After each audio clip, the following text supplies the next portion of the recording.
good morning. Welcome to Oneindia English's live session. Now, online classes and digital learning, these have become a part of our lexicon in 2020, and it will be a part of our vocabulary. It will be used with greater frequency in the foreseeable future. Now, distance education is not something accessible to everybody. There are challenges to it. There is the challenge of internet access. Everybody may not have a smart device. Very few people do. Then in households that have a smart device, they may have more than one school-going child. So the problems are plenty. And the problems are even greater for children who have special education needs. Other kids might manage distance education. They may not need as much supervision. But children with special needs require a lot of care, a lot of attention. They need proximity to a teacher or an educator. They often also need the aid of touch and feel to learn anything. So the problems are far deeper for them, but solutions do exist. If businesses, if governments, and if societies come together, we can overcome this challenge. We are in the 20th year of the 21st century, and as many governments and businesses agree, we are possibly at the threshold of something revolutionary in the post-COVID era. And we can make this post-COVID era much more inclusive. Education system can become inclusive for every child. The solutions do exist. And to talk about this, to talk about the challenges children with special needs face as far as learning is concerned, to talk about how so many teachers are innovating, to talk about digital solutions, technological solutions for their education. Today, I'm being joined by a panel. Let me introduce. I have today Masrat Tawawala, who's the director of Sundarji Institute that works with children with special needs. I have Diana Abraham, who's agreed to be here. She's the parent of a special needs child herself. Srini Rose is she describes herself as a mother who became an educator because of her daughter's academic journey with learning difficulty. Rahul Garg, tech expert, who's currently leading the programs and ETI fellowship at Convergenius. They work with underprivileged kids, distance learning, technological solutions for underprivileged children's education. Shreya Urvashi is a research scholar at TIS Mumbai, and Nikita Jindal is a doctoral scholar at Christ University in Bangalore. Both of them have studied extensively access to education for special needs children. Thank you everybody for joining us this morning. So to start off, I would first go to Shreya and Nikita and really try to lay the groundwork, try to set a background to what we are discussing today to understand the problems. Nikita, if I can come to you first, can you tell us what really are the challenges to distance learning in general? Sorry, could you please repeat? There is a network connection here and... Nikita, you can help us understand what are the challenges to distance learning in general. So, in general, if we talk about, like you've already mentioned, that the number of smartphones available to people is quite low in the country. It stands at around 30 or 30 people have access to smartphones. And to top it off, the internet penetration in the currently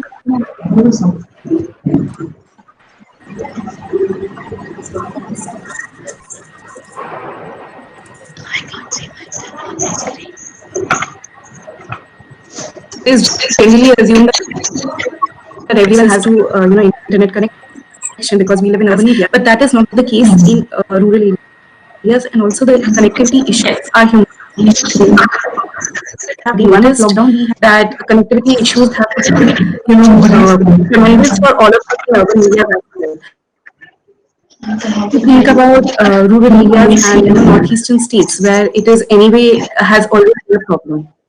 So if we talk about children with disabilities particularly, we do not have any data with respect to their internet connectivity and their access to electronic gadgets. But from this data itself, we can see that there is a huge gap. And also people with disabilities, generally 69% of them reside in rural areas, only 31% in urban areas. So if you do the maths, you will see the difference. Another thing which is important to note is that in India, girls with disabilities are usually seen as a liability by their families. So for them, having access to these gadgets and internet becomes even more troublesome. Apart from that, in general, if you talk about government schools, Uh, all right. I believe we're having an internet connectivity issue with Nikita, so I understand what the problem is. Let me put this question to Rahul Garg also, because he's worked with underprivileged kids. They are working on solutions to online learning for this section of children. Rahul, can you help us understand what kind of challenges you have faced? Right, right. So I think what Nikita said is very right. So what whenever we talk about remote learning or online education, the first priority is that students should be at least able to access the device, right? So if we look at any smart device penetration, so it's very low, right? So if we are not first it is the smart devices penetration, and then comes the internet connectivity. Now even if internet connectivity is there, the speed that the all the technologies that they require, we do not get that sometimes, right? So it becomes much more than difficult, right? So first to see access to devices, and then somewhere down the line comes the internet, and then somewhere we can talk about how do we design assistive technologies on top of that, right? Right. So I think the gap lies there. And a lot of if I look at it from the technology perspective, right, then there still needs to be a lot of this sorry, there's a lot of background noise. Yes, we are trying to fix that. Although we can Yeah, hear you, Rahul. So carry on. We'll try to fix that. yeah.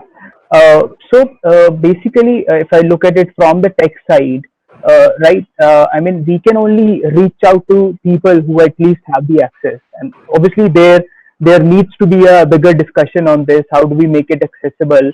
And there are certain key things where we can look at there, but there need to be participation from Right. many stakeholders, starting from Right. government, the social profit organizations, like so all these people would have somewhere come together. We can then solve this problem.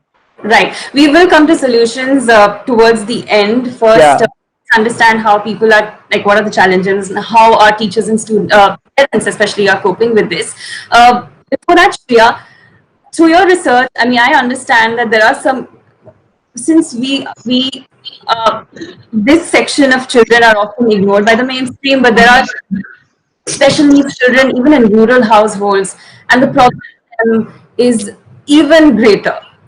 And can you help us understand why?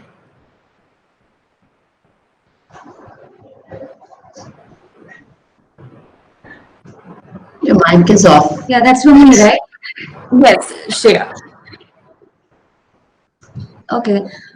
Yeah, I think Rahul put up a very nice point about the access of technology and yeah, like how where we can go ahead with it. Hmm. I also wanted to point out that right now is not a case of online learning of special needs children. It is also uh, education of the special needs children within a global public health crisis. So like Yes. we can't like we need long-term solutions, but we also need to put in the factor that right now there is a lot of other kind of stresses also that we have going on right now. So those are the things that come in. Like that was what led us to do the research as well. Um, so I'll put up some points apart from the technology aspect of it that we looked at, which is mainly social problems. I mean, it's easy to understand in some ways that, say, people who have good financial resources and are special educators themselves or have more experience in being with such children will have an easier time.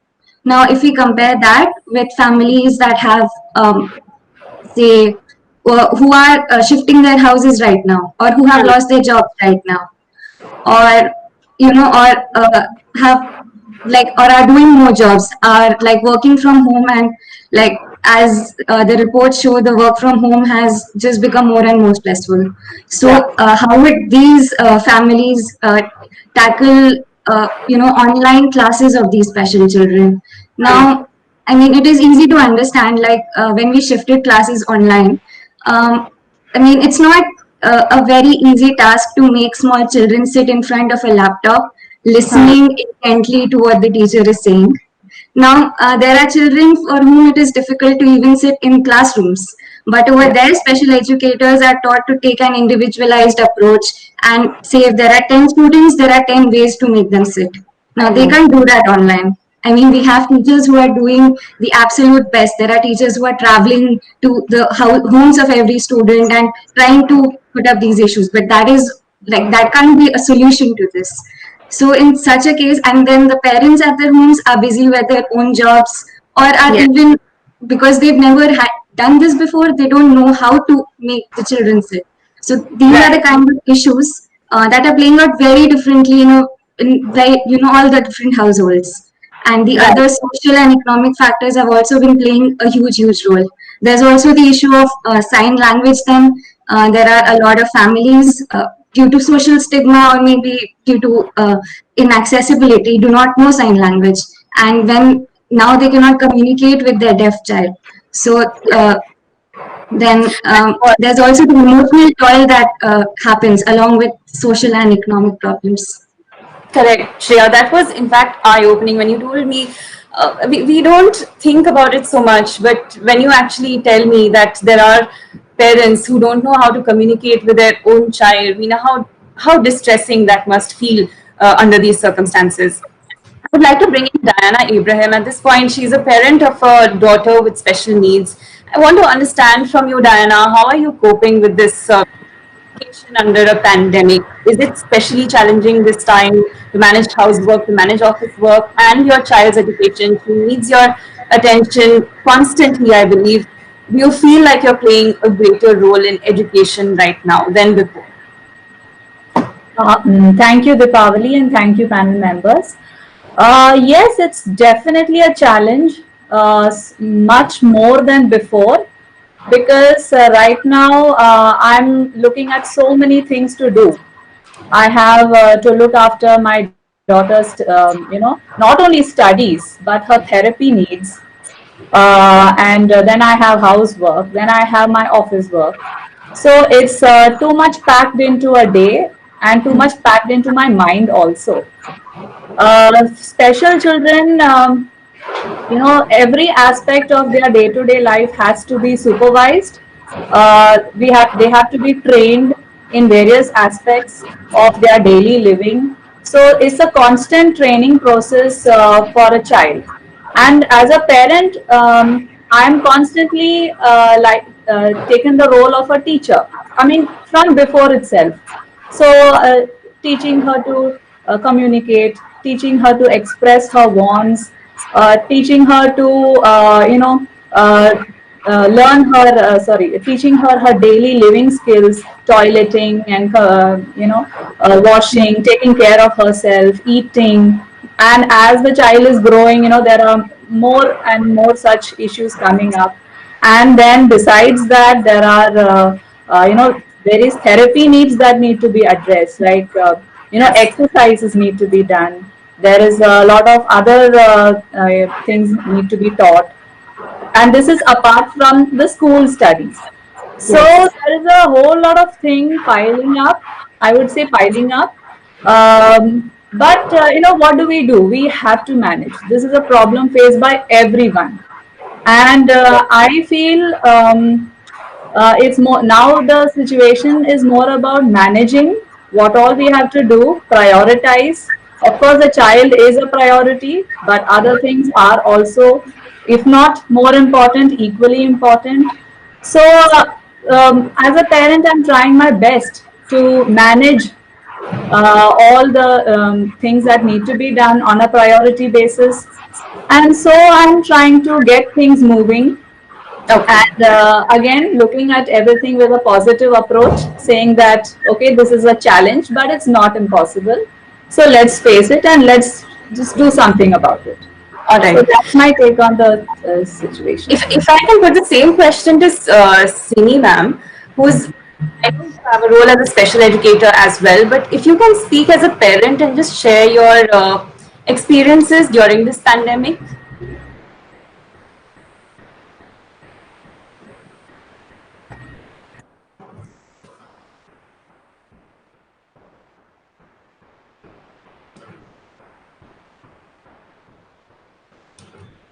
Siniji, first, I'm sorry, I think you have to unmute yourself.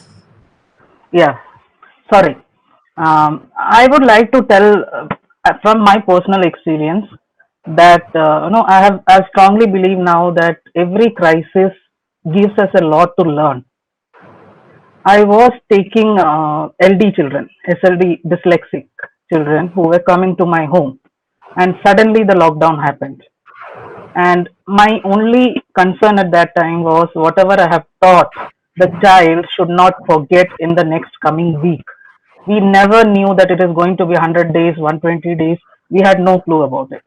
But my concern was even if there is a 1 week gap, the dyslexic child will again go back to the square one. And I was forced to go online. From the time I started, the first 2 days itself, I realized that it's a beautiful way to reach out to children. It increases our reach. There are pros and cons, there are positive and negatives. We have to work on it. I got additional 10 children online who are showing beautiful results. And just with a 10 minute of effort, 10 minutes, it's such a, such an awesome, I should say, an experience which, which shows in front of you. You don't have to tell the parent that, see, this is the improvement. They will come and tell you that this is the improvement. Challenges are there. I agree. Yes, right. Internet is there, laptop system is there, mobile screen is there, health hazards are there. Children are complaining of headache because there are online school classes going on, plus our classes and anything additional the parent has taken. But Okay. particularly if I stick to SLD, I say that the basic major challenges are internet, All right. laptop, and where we need the parent support. Yes. That is the major challenge where I have faced the problem. We I give the see. instruction, somehow parent is an adult, right? They already have a mindset. Right. Children, they easily follow. Right. Parents, somehow they want to make it little better and it goes for a toss. So that is the only challenge that I have seen. Basically, which is very difficult to cross. But I know we will find a way. That is different. Great. But that is the major hurdle. I see. It's also pertinent here to mention, Siniji, that you're working with the children with dyslexia, and all Yes, of them have dyslexia to varying degrees, yes, which is essentially a learning disorder.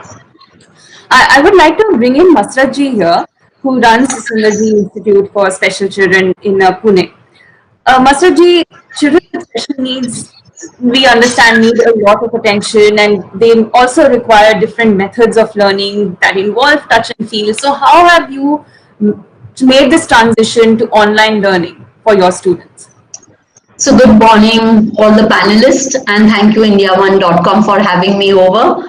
Lovely views from all the panelists, right from Rahul to Nikita to Shreya to a parent and Sini ma'am. Let me tell you that I have seen a spectrum of children. It's not only I have mixed disability with me. So I have seen a child with all kind of SLD challenges, autism challenges, cerebral palsy, Down syndromes, Cornelia de Lange. Like I say, I have a bouquet of flowers with me. So I'm seeing what Shreya has told you about what research has said, but I'm actually living that research day in and day night and seeing it in all my kids. Challenges I will not repeat because Shreya, all of you all have spoken about it. You can't even imagine what a parent is going through. Dinah has been a little more dignified in telling us what she's going through, but I know it's much more than this what a parent is going through. But as educationists, I would say pandemic has left us with no choice, and it has brought an adversity quotient in all of us. We'll have to fight it because we don't know whether it's for a 2 days or 2 years. Okay, we hope for the best. So technology is the only way forward for these kids, in spite of I agree with Shreya and respect her for her research. So how do we do it? Do we sit and weigh the pros and cons at this point of time? The pros will be less than the cons, because I know there will be a lot of, tomorrow we are going to fight a greater pandemic, and that's with the screen time, the digital screen time. It will be detoxification of that screen time, like we said, drug addict detoxification. We'll have to undergo that pandemic to fight it. But let's come to good things about this. So the technology and the online has been a game changer for these special kids. So now let's look at the different categories of people. For an LD, it has been a huge thing, because we had these platforms, we had Google and we had Zooms and all, but did we ever experiment with it? Even the best educationists in the world did not think of it. So now when we have put the kids online for it, they are developing beautifully. They have transformed the educational opportunities for them. They are doing it things at their pace. The technology has given up, like on Microsoft and Google and various other platforms. There are small group instructions that we can take. We've magnified the screens. We've looked at definitely different kind of keyboards. And the most important thing, these are the educational pros. Now, if we take the social pros, there is less social pressure of in peer groups, especially for an autistic kid. It has been a beautiful transformation. His challenges of being in the environment and the social pressure has completely gone down, and then the child is performing better. He's also adjusting to the new norm. Of course, this new norm is making him again to himself. But in the pandemic, I said we don't have much of a choice. On the spot, the teachers are connecting, and travel time has reduced considerably for children. So, considering there are a lot of challenges that they had, has minimized. The new challenges, of course, have come up, but the online platform, when I'm seeing it in my kids, they've learned a lot of things. They've learned how to upload assignments, they've learned to adjust their screen, started interacting on an online platform, and their happiness quotient is alive. My most important problem was when we started this, what will happen to the mental state? And I was constantly in touch with Nimhans to understand that. But I can happily say, overall, the happiness quotient is taken care of, not fully, but is. Of course, the next challenge that I'm looking at is sexual abuse of these children at home, which is a worrying factor. So we can talk about it a little later. But as I said, the technology is better used by these children, and it's quite a surprise package for them and for us to see them performing on a platform like this. That's great. It's great to know about your experience, and I really love the the positivity with which this challenge is being taken on, and children and parents and teachers are adapting to it. I would like to learn from Diana, you, ma'am, that how's your child reacting to this lockdown? Mustard, you just told us that the social pressure has lifted. I would have believed that perhaps these children would want to mingle with others, other children, and perhaps they miss their friends and teachers. And what's the experience like for your child? Ma'am, is that for me? Diana, ma'am, it's for you. Okay. My daughter has autism, and autism children, they are usually thought to be liking isolation, don't want to mingle around with others. But the fact is, uh, these children, they have a sense of belonging to the school, to their peer groups, and they may not be able to express it. That when they see their friends, they may not show that happiness. Oh wow, and it's so nice to meet you and all that. But they have that sense that these are my own people, this is my own group, and that is missing too much. I mean, they are my child is missing her teacher, her classmates, her school, the physical school, the building, the classroom, all those things. And these things have become part of their routine, and they need it very much. So they are, I mean, I think all children, they are missing that physical aspect a lot. And Okay. special children, we may think that, okay, they may not really appreciate it, but it's not that. Yeah. They do not know how to express it, but they appreciate these things very much. So definitely, they are missing out. They are missing their physical classroom, their physical spaces where they belong. But the alternative also now has come. So at least they are seeing their friends' faces on the screen. They are hearing their voices. Their teacher is talking to them. So at least that some connection is still there. All right. So it's very important. The physical world is very, very important because they learn a lot from their environment passively. They are not actively learning from their environment, but they observe everything around them and they take in a lot of things subconsciously, I would say. I see. And that is missing. But Okay. yeah. Okay, I would like to go back to talking about the technological solutions that have helped to adapt to this change. Masraji has talked about it. She told us how children have started learning other methods to go online, and so far the process has been smooth. Siniji, do you feel the process has been smooth for you as well, for you and your kids?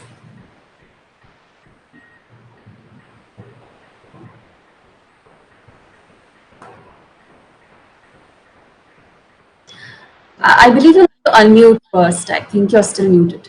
Yeah, can I just repeat it once, Deepavali, Yes, what you asked? Suniji, firstly, I would like to understand whether you also think that the technological solutions that exist are enough, or do you want there to be more tools available for online learning for special needs children? I, from my personal choice, if I say, or seeing the improvement or seeing the no the effect of the intervention for the child, for the children, even if it is Bangalore, coming from south to north, there is a lot of distance. You know the Bangalore traffic; it's a Okay. havoc. So children, parents coming distance wise, time wise, effort wise, child comes to home and then goes for the special remedial classes. All that, Mm. if you think about all these hurdles, physical hurdles, parent is forced to take, right? Parent doesn't have Yeah. an option of not taking, they have to take. There are special Mm. educators who insist that the child should come to us. I don't know why that mindset is there. I really don't understand that because it should be flexible. It should be flexible for both the sides, the parent Yes. and the child. So yes, if you compare all the physical hurdles, online is a beautiful way to reach out to children. Even I believe it is very good for autism, but there is only one hurdle there, that is the communication with the child. And online is a lot is the base is communication. You're talking to the child. Or dyslexia, SLD, children who have visual perception issues, if it is not very severe, online works perfectly. So as Okay. per my experience with online children, yes, it is definitely a complete transformation of mode of delivery. It increases our reach. It increases our reach. So whether it is the hurdle of distance, time, effort from the parent, child's health, or it is the money factor involved, special education is not cheap. It's quite expensive for even a middle class or an upper middle class person. True. The other category I'm not taking into scenario, but it is expensive. So online Yeah. mode, yes, 80% it does cover most of the hurdles. It is giving an opportunity for the parent. It is giving an option, another better option for the parent to give the online intermediation or avail from a maybe sincere person or a educator whom they particularly want to stick to. So yes, Okay. 20%, as I said, pros and cons are there everywhere. We have to see where we can find a way. We keep our eyes open, we will find a way. I see. Masterji, if I can come to you next, you were very excited to tell us about the kind of routines you've set for your children under this pandemic for their education. Can you tell us more about how you're managing education through the lockdown, distance learning? How's that coming along? Okay. So I'll just briefly tell you how did we go about it. We have our special school right from K1 to 12 standard. Okay. So, and as I told you, we have a lot of children with mixed disabilities.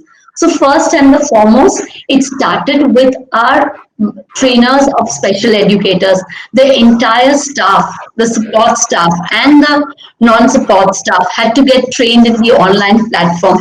We spent nearly 25 days training our teachers up because that was the most difficult task.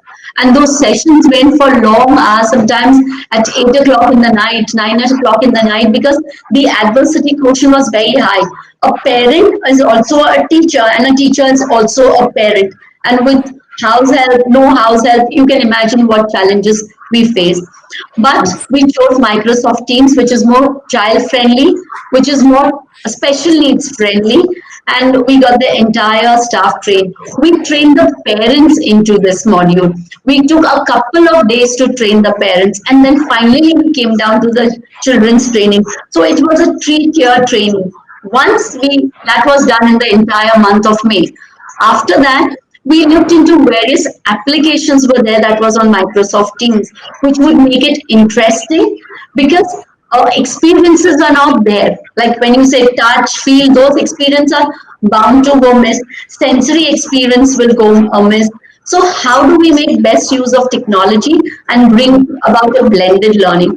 So we are looking at a hybrid blended model. In that hybrid blended model, it's the parents' involvement along with the child and material involvement, explorative involvement along with online teaching. So we have a very simple way.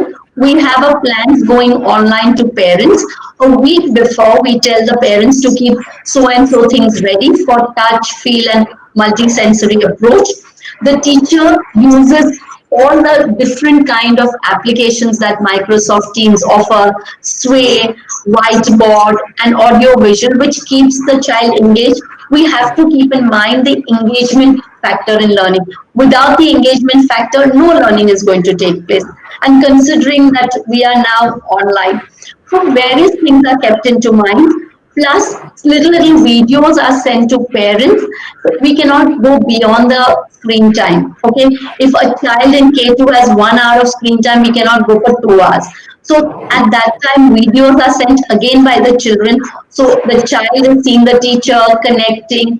Online is given time to connect with his friends, talk with his friends, and materials for every day are taken from his day-to-day surrounding, which does not cost a parent money. Little so third and fourth standard on level onwards, we are trying to make the child independent.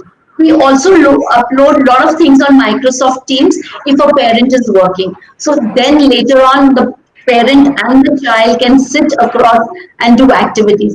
Keeping in mind the tough challenges that a parent is working at home and from home, we also come up with a system that whatever we want to do elaborately to make a project or something little should be given over the weekend, and keep the expenses minimum and look at the environment, what we can pick up from the environment and make learning friendly. So if you are teaching a plant, we will tell them to connect with the plants at home. So everything from the kitchen, the drawing room, the bedrooms are used as learning experiences at this point of time.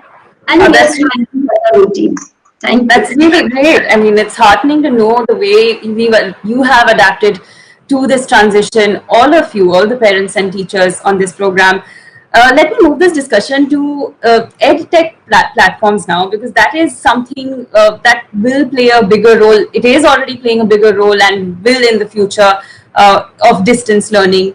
Rahul Garg is the expert there. He is leading technological innovations for underprivileged children. That is a section that often gets ignored too. So I want to understand, Rahul, your experiences of providing solutions to underprivileged children and how this can also perhaps be extended to children with special needs.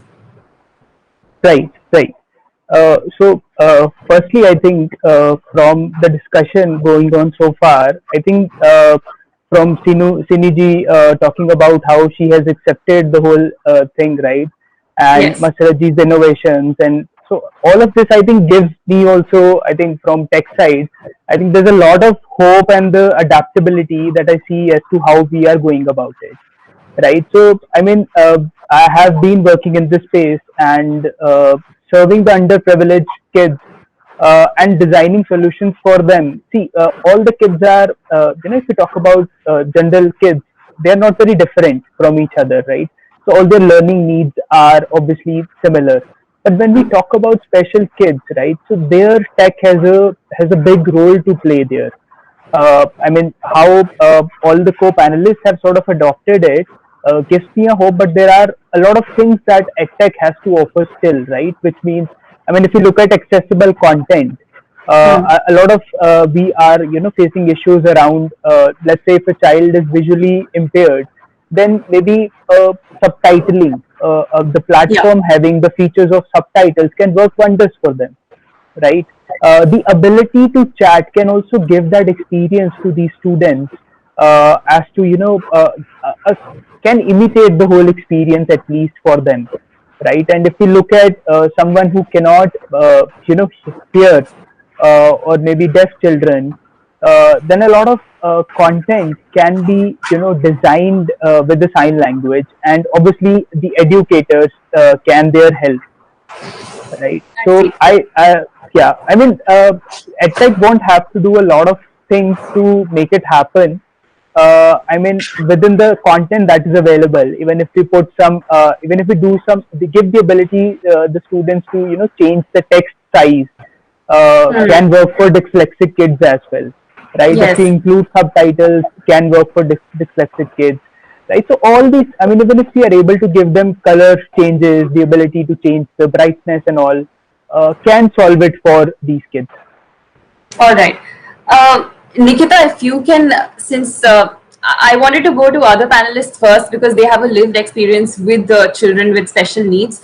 But now, if I can understand, Nikita, from you, through your research, what are the simple solutions, technological solutions, or otherwise, the solutions that you found that can work for children with special needs? So a lot of things have been mentioned by Rahul and Masrat ma'am, but there are certain simple things which we do not think about because we don't engage with technology with that respect.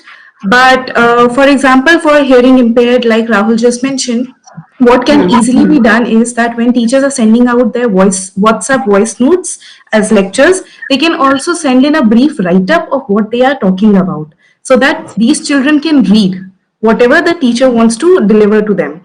Another thing which can be done is that instead of using a platform like Zoom, we can use Google Meet or Microsoft Teams because they have options of auto captioning. So that makes it easier again, because sign language interpreters, though it's a brilliant idea, everyone should be making use of that, but not every school has that facility available with them. So using the first two techniques will not require too much effort on the end of the teacher as well. So those are simple techniques. Another Okay. thing which can be done is for example, the visually impaired children. Now, for them, accessing reading material becomes difficult. So Right. the easy thing to do can be, instead of sending scanned images of the text, try and convert them into OCR using OCR so that readout alouds of PDFs is possible. So these are certain very simple things which can be done, which won't take too much of time. Another thing which Masrat ma'am mentioned is the engagement level. You learn only when you are engaged. That is extremely important because when I talk to children and college students, this is what I find lacking. Because videos are off, chats are off, no one is asking teachers their questions, queries, anything. So trying and make sure that a two-way conversation happens between the teacher and the childrens. That these certain things can help in developing a more inclusive setting. Apart from that, Javed Abidi Foundation has also given out like a list of 20 recommendations to the government so that those can be created into guidelines for all the educational institutions. Only if we follow those, which won't require a lot of effort also, but yes, some mindfulness when starting to shift online. That will really help. All right. Great. Shreya, if I can bring you in here, are there countries or are there organizations that can become a model for people, in this education for special needs children sector? Are some people managing this transition online really well, who are doing this successfully, that we can take inspiration from, that we can learn from? To be very honest, I don't think there is any country that has done like sufficiently for children with special needs and learning disabilities. But as also everyone in the panel mentioned, there is effort at the individual level. Masrat ma'am, Sini ma'am, they've all done a lot of things at their own personal levels, and that has been successful for their students. So, and there are such cases from all over the world. So, I think if we are trying to look for a model of how the education should be, it would be a good idea to take in on these individual efforts and kind of try to make a framework of what works and what does not work according to the socioeconomic conditions of that place. One I would suggest would be nice would be a government acknowledgement of the problem. I mean, we shouldn't have to do a whole news panel to understand the issue. You know, like it should be there out more. Yes. And secondly, yeah, like the efforts already mentioned, I won't go into that. One which I read was in Finland, there are schools that are open.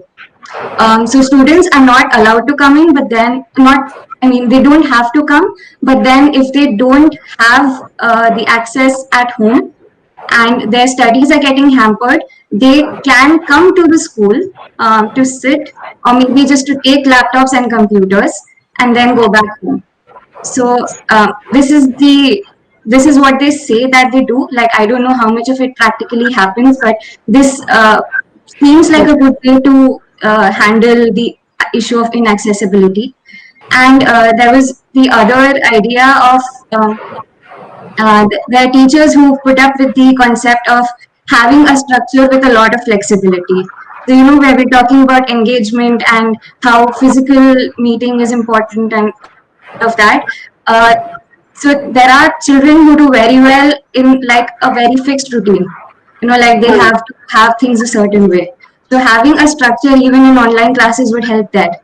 But then there are students who are like who cannot be made to do things that way, who like to start singing or dancing. So for them, flexibility in the same structure would make a lot of sense.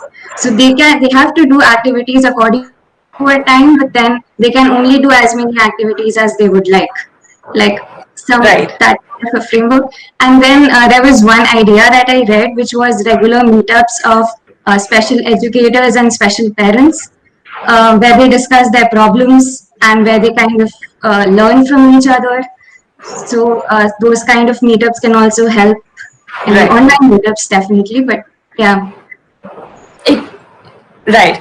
Shreya, I mean, it feels really great to talk about solutions and to see how passionate everybody is about this issue.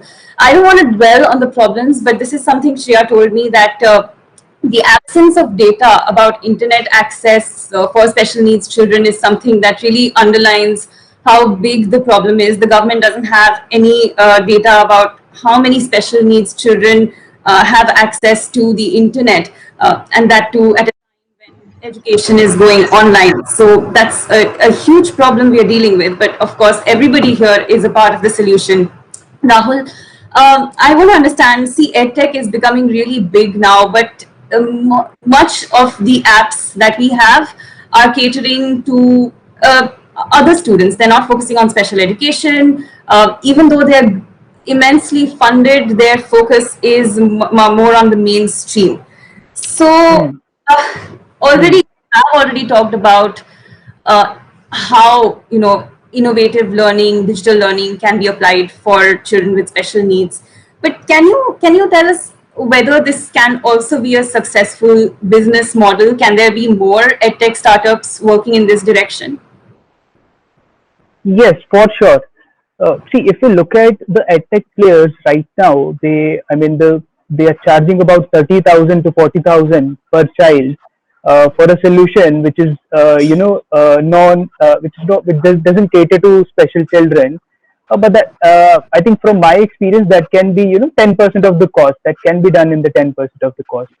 So there is a lot of things that can be done to solve for these solutions, these kids. Uh, so like I talked about the small changes, and then Nikita also added on to these small changes that we can do. I mean, see, edtech players are somewhere thinking about some sort of money making as well, because they have salaries to pay and all these things, right? But then obviously the cost can be further reduced with a lot of collaboration. Let's take an example about underprivileged children. See, a lot of these children are just enrolled in the government schools, but they do not go to these schools because the teachers, the government teachers, are not very trained as to how do you cater to these students, right? So there is a huge training gap there. Now this pandemic has opened the eyes of everyone to look for edtech as a solution, and I'm very happy that all the co-panelists have sort of adapted to this. But I'll add on further that apart from solving the problems like physical hurdles Sinuji talked about, there are a lot of personal solutions that we can cater to. We are talking about interactivity here. So what EdTech can offer is it can cater to all the special needs of children, which is there is a philosophy or a concept called VAKT, which generally we educators use, which is visual. So visual, audio, kinesthetic, and the touch. So all these senses, if we are, EdTech has the power to engage all these senses of the students, right? Okay. So a child who is not able to hear, visual sort of mediums would work more for them, right? A child who cannot see, maybe auditory sort of mediums would work better for them, right? And the for autistic children who cannot express themselves very well, like Diana ji also mentioned, right? For them to be able to express, EdTech offers a lot. Simple user interfaces where child can drag and drop something to be able to answer something brings a lot of happiness to them. For them to be able to interact on a digital platform, because right now what I have seen is that children have sort of adopted as well to what is the new normal, right? So and they are also adapting to all these new ways of interacting with their friends, which is through chat, through WhatsApp, or through all the other small things that their parents are helping them with. But I think to scale it up, to solve it for underprivileged students, I think government has also a role to play in terms of setting some guidelines for the edtech players out there, right? That see, most of the edtech players are businesses at the moment. Yeah. So there's no I mean, there's no advantage for them to sort of design for these solutions, because sometimes in order to launch something uh, quickly, they skip all these things as part of their product development. But if the government set some guidelines as to this product is accessibility compliant, and these edtech players can brag about it and can talk about it, then there's a Right. solution. Now Right. if government passes out a tender that they want to sort of implement edtech at scale, maybe in government schools they want to do some laptop intervention, some tablet intervention, they can mention in the tender that we will only be having partners who are accessibility compliant. That solves it for them, right? So there is a push for the edtech players also to become adaptability compatible. And on top of it, even if the government sort of decide to do this, they implement this, there are a lot of NGOs who can then further help build this up. They can help the parents with a lot of knowledge about how these accessibility things work. The government can appoint special educators, Right. right, within the Right. community. So a lot of things in that sense can be solved by government and all the social purpose organizations. If they sort of think about this, then this is obviously we can cater to it. Absolutely. India does have a very vibrant edtech startup scene, and there are so many young people really wanting to be a part of the solution. And if you make a passage for that, if the government does make some room for that, I'm sure there can be more solutions. I would like to end this conversation by bringing in Master G and Sini ji. Sini ma'am, you first. You have already made temporary measures to deal with this pandemic, education under this pandemic. Do you see these temporary measures becoming permanent solutions, at least for the foreseeable future?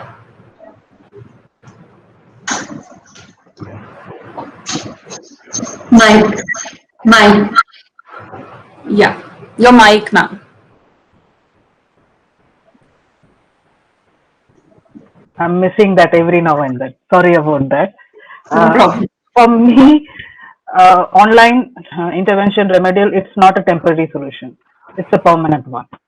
Okay. Children who can come here, perfect. Children who cannot come here, I can reach out to them wherever they are. Anywhere in India, I can reach out to them. I only need a little bit of faith and trust in me from the parent side. If they give me 2 to 3 months, I can show them the result. So it is a permanent solution. It is a best solution that from my perspective. Okay. As a mother, I have struggled with my daughter for 7 years of SLD. She didn't have no particularly reading or writing issue, but comprehension, memory, major issue, and it's a lifelong condition. We know that it's not a disease. It's not anything else which can be treated with medicine. It's a condition. Like how Mr. Rahul said, there are four modes of learning, basic modes of learning. There are many more, but four: visual, audio, kinesthetic, and tactile. Dyslexic, SLD, I have seen that their visual perception is what is compromised. Visual perception is little weak. So work on the other three. They learn beautifully. They are all intelligent. But somehow, since there is no awareness among the parent or the teacher, they keep beating the child. You are not doing. You are not being. No, you are not concentrating. You are doing this. You are doing that. Nobody is trying to understand what the child is doing. He is doing his best, and they are intelligent. We have to I open our see. mindset.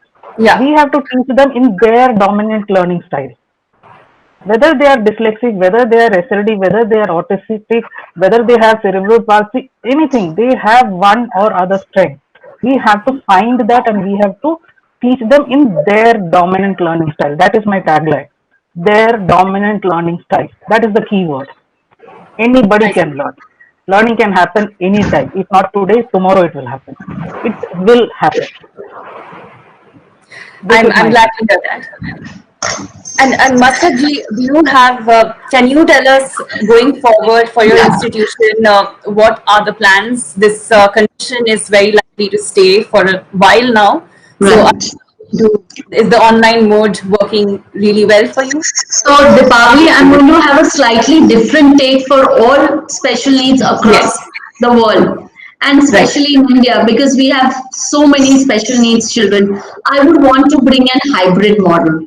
What do I mean by the hybrid model? If I just do online learning, too many things are going to go amiss today. We will have a pandemic, as I told you, about digital intoxication. We will have children on the spectrum with sensory issues. We will have children with learning difficulties who will go amiss in their social behavior, emotional needs, and mental needs. We just cannot carry only with the online mode, but online mode is here to stay. I am thinking of slightly different thing which I'm going to experiment. Once this lockdown is a little relaxed, I'm thinking of bringing children to school in groups of 3 and 4 for physical connect, as Dinah has said. If we do not do that for this entire year, you will be in a mess. The kids will be in the mess, the parents will be in a mess, and so will be the teacher.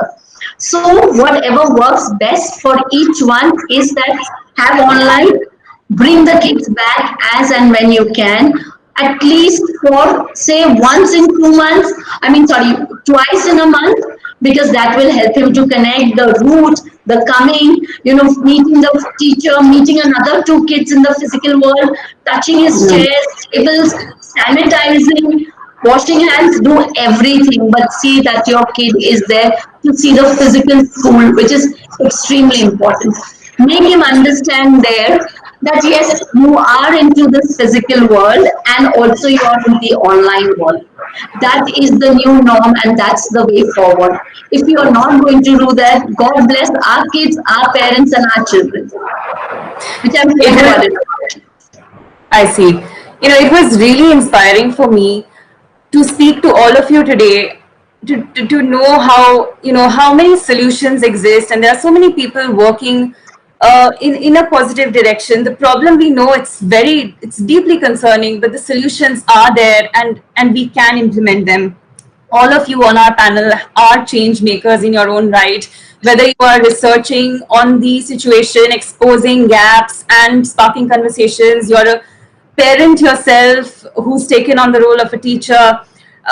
Parents have to take on the role of a teacher, I believe, for special needs children, and for teachers who are applying innovative methods for learning, and for other people who are providing edtech solutions for various children, and you already have so many solutions and it can be scaled up for children with special needs. It was really inspiring to speak to you all, and change will happen, I believe, when people like you come together, and there is some effort from the governments as well. We can surely move mountains then. This conversation doesn't end here. Of course, it goes on, and I'm sure our panelists today would, if there are viewers who want to get in touch, our panelists would be more than happy to entertain their questions. But for now, I will have to wrap it up over here. Thank you, everybody, for joining us today.